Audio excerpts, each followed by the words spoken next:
Iran आणि America ही दोन नावं घेतली की डोळ्यासमोर येतो तो दशकांपासूनचा संघर्ष. दोन शक्तिशाली देश आणि त्यांच्यातला हा तणाव आता एका अशा वळणावर येऊन पोहोचलाय जिथे एक लहानशी ठिणगीसुद्धा जागतिक संकटाला आमंत्रण देऊ शकते.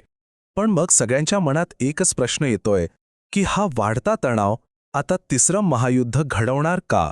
चला तर याच प्रश्नाचं उत्तर शोधायला सुरुवात करूया, इतिहासापासून ते आजच्या परिस्थितीपर्यंत आणि भविष्यातल्या शक्यतांपर्यंत. बरं, आज काय घडतंय हे समजून घेण्यासाठी आपल्याला थोडं इतिहासात डोकावून बघावं लागेल. कारण या शत्रुत्वाची मुळं खूप खोलवर रुजलेली आहेत. या संघर्षाची सुरुवात अनेक दशकांपूर्वी झाली होती. या सगळ्याची सुरुवात होते 1953 मध्ये. तेव्हा अमेरिकेने आणि ब्रिटनने मिळून इराणचे पंतप्रधान मोहम्मद मोसादेक यांचं सरकार पाडलं. का?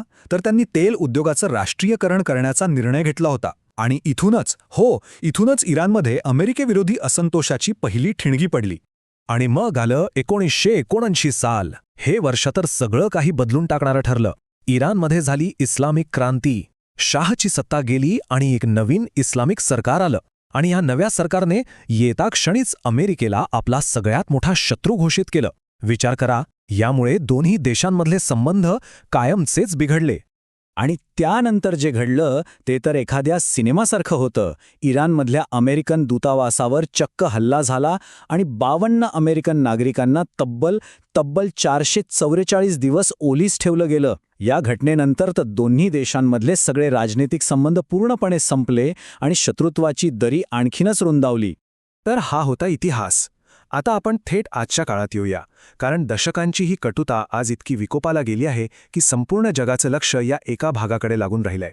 आजची परिस्थिती बघा. गल्फ प्रदेशात तणाव अगदी शिगेला पोचलाय. एकीकडे इस्रायल आणि इराणमध्ये थेट संघर्ष पेटलाय, दुसरीकडे त्यामुळे जगभरात तेलाच्या किमती वाढतायत आणि संपूर्ण मध्यपूर्वेमध्ये छुपल्या युद्धांचा एक जाळं विणलं गेलंय.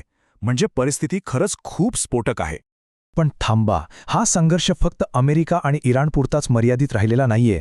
यात आता अनेक जागतिक शक्तींनी उडी घेतली आहे, ज्यामुळे हे प्रकरण आणखीनच गुंतागुंतीचं झालंय. चला बघूया कोण कोणाच्या बाजूने आहे.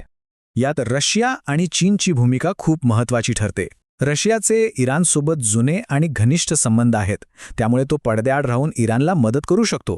दुसरीकडे चीनला तर इराणकडून तेल हवंय, त्यामुळे आपले आर्थिक संबंध टिकवण्यासाठी तो इराणला डिप्लोमॅटिक सपोर्ट देऊ शकतो. पण या सगळ्याच्या अगदी विरुद्ध बाजूला आहे जपान. जपानची सगळी अर्थव्यवस्थाच आयात केलेल्या ऊर्जेवर चालते.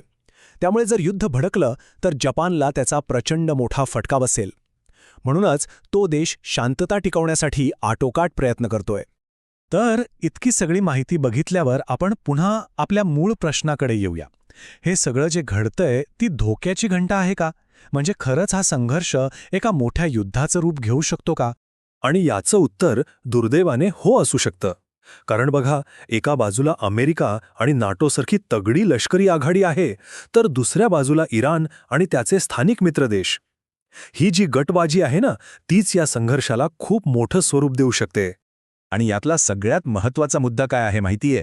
तो म्हणजे रशिया आणि चीन या मोठ्या देशांनी जरी उघडपणे नाही पण अप्रत्यक्षपणे जरी इराणला पाठिंबा दिला तरी हा संघर्ष फक्त त्या प्रदेशापुरता राहणार नाही, तो थेट जागतिक पातळीवर जाईल. आणि म्हणूनच ही परिस्थिती इतकी गंभीर बनली आहे. म्हणजे हे फक्त सैनिकांचं युद्ध नाहीये, हा आहे एक भूराजकीय संघर्ष.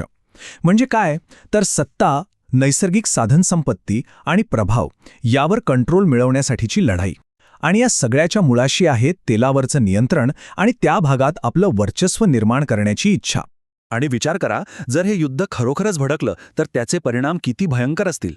जगभरात तेलाचं मोठं संकट उभं राहील, शेअर बाजार कोसळतील, आपण रोज वापरत असलेल्या वस्तूंचा पुरवठा थांबेल आणि सगळ्यात मोठी भीती म्हणजे अणुयुद्धाचा धोका. आपल्या भारतासारख्या देशासाठी तर हे खूपच गंभीर आहे. तेल महाग होईल म्हणजेच महागाई वाढेल आणि याचा थेट फटका आपल्या अर्थव्यवस्थेवर आणि व्यापारावर बसेल. कारण मध्य पूर्वसोबत आपले खूप मोठे व्यापारी संबंध आहेत. बघा, इराण आणि अमेरिकेमधला हा वाद काही आजचा नाही, पण आता तो एका अशा वळणावर आलाय जो खूप निर्णायक आहे. जर डिप्लोमेसी म्हणजे राजनैतिक पातळीवर हे प्रकरण शांत झालं नाही तर संपूर्ण जगाला एका मोठ्या संकटाला सामोरं जावं लागेल. म्हणूनच हे सगळं बघता एकच प्रश्न मागे उरतो, ज्यावर आपल्या सगळ्यांना विचार करण्याची गरज आहे. आपलं जग खरंच एका मोठ्या संकटाच्या उंबरठ्यावर उभं आहे का?